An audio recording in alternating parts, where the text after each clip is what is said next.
The skies above Rapa Nui, the remote Easter island, were a brooding slate gray when Dr. Evelyn Kai stepped off the rusty supply ship, her boots crunching onto volcanic gravel.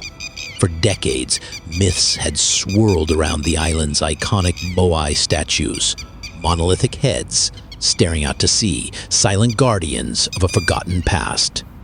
But Evelyn, a linguistic archaeologist from the University of Auckland, had uncovered a fragment of a tablet in Peru that mentioned an ancient incantation. The inscription read, "When the eye of Tangata Manu meets the blood of the sky, the stone shall awaken." To the world, it was poetic nonsense. To Evelyn, it was a puzzle worth solving. Local guide Tama, a lean man with weather-worn skin and knowing eyes, met her at the shore. "You come to wake the Moai," he said, not as a question, but as a statement. Evelyn nodded, gripping the duffel bag that held her journals, audio equipment, and a ceremonial conch said to be used in ancient rituals. The camp was set up at the edge of Rano Raraku, the quarry where hundreds of Moai remained partially buried in the slopes. Evelyn didn't sleep the first night.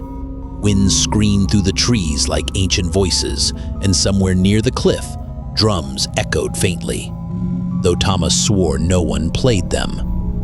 On the third day, they found the cave. Hidden beneath a collapsed section of the quarry, a narrow crevice led them underground. The air grew colder with every step, damp with the scent of stone and time. There, in a vaulted chamber, stood a single Moai, unlike any seen above ground. Its eyes were made of obsidian, and in the center of its forehead was a carved spiral filled with red ochre. "The Eye of Tangata Manu," Evelyn whispered. As she documented the carvings, a tremor shook the chamber. The spiral pulsed faintly. "Earthquake?" she asked. Tama shook his head. "No, it is breathing."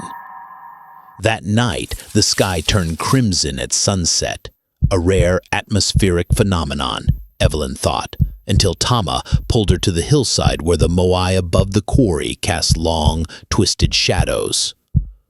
The one facing the sea had moved, slightly, just enough for its gaze to shift.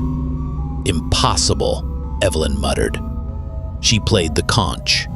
A low, guttural tone reverberated across the quarry. The ground trembled.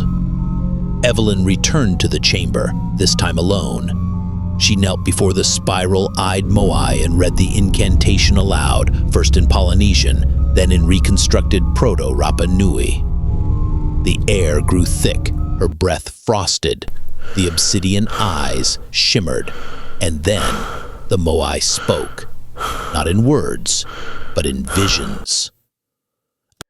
A flood of memories not her own coursed through her. Jungles, stars aligning, war canoes, a great sacrifice, then darkness.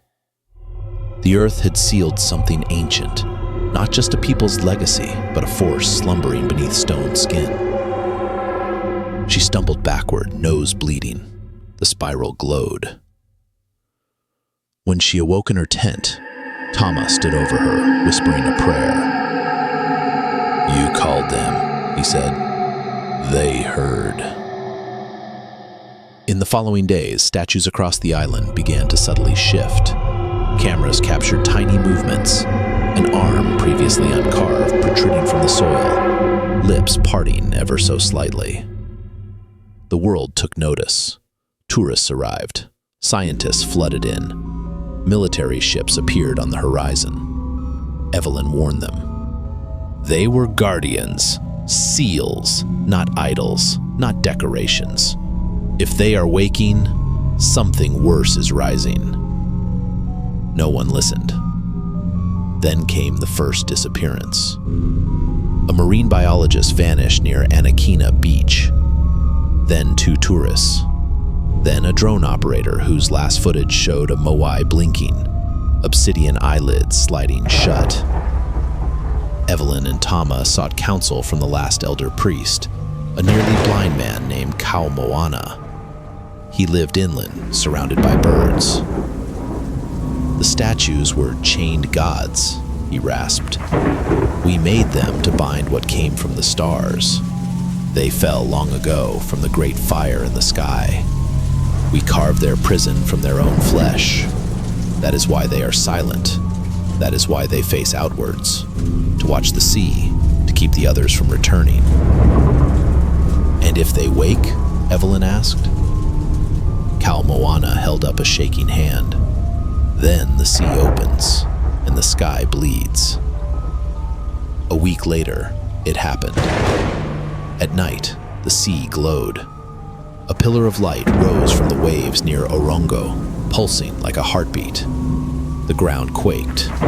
One by one, the Moai turned toward the island. And from the sea they came.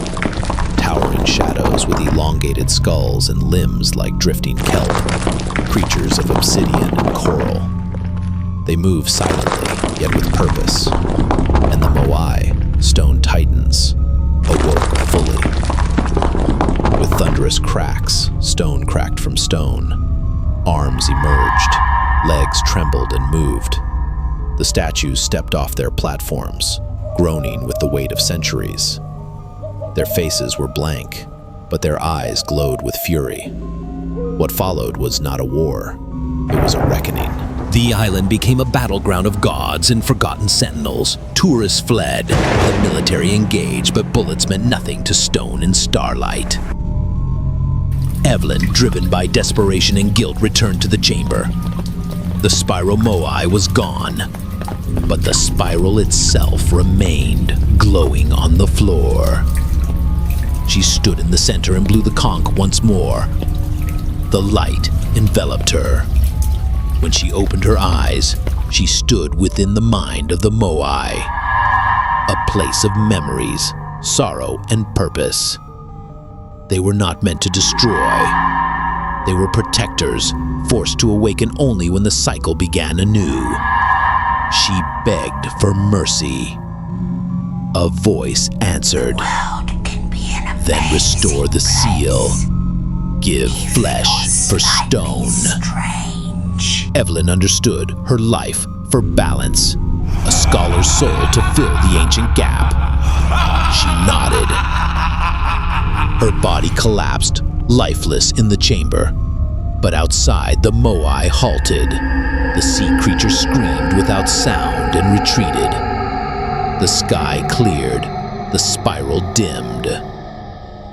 Tama found her body hours later, peaceful, still, and high above, one statue bore a new face. Hers, silent, watching, guarding. The Moai slept once more, but the conch remained, waiting. The Moai Awakening, the stone's rebirth, is not just a tale about giant statues. It is a warning. What seems immovable may simply be waiting to rise. What do you think? Are the Moai merely relics of an ancient culture, or gatekeepers of a world we are not yet ready to face? Subscribe to Dark Whispers to explore more. The Temple of Fire, the flame that never dies. The 9 locked doors of Padmanabhaswamy Temple. The doorway to Shambhala, the mythical city in the Himalayas. And many ancient secrets still waiting to be uncovered.